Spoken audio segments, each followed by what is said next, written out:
masyadong manipis, madaling mahubog. Babaguhin ka ng di mo nais. Merong mga pwersa na mahirap na makita, na umi-impluwensya sa ating mga pananaw. Tingin sa taas at baba, yoko at tingala. Ang pananaw natin ay hindi laging tugma. Ang dami ng bulag, pipit, bingi-bingihan, kasi sarili lamang natin ang ating kakampihan.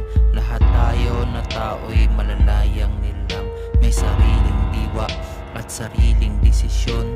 Simpleng bagay lang pero makapangyarihan, at pagsubok ang dulot sa maling mga kamay. Lahat tayo na tao'y sinilang makasalanan, walang perpekto pero ating sinusubukan.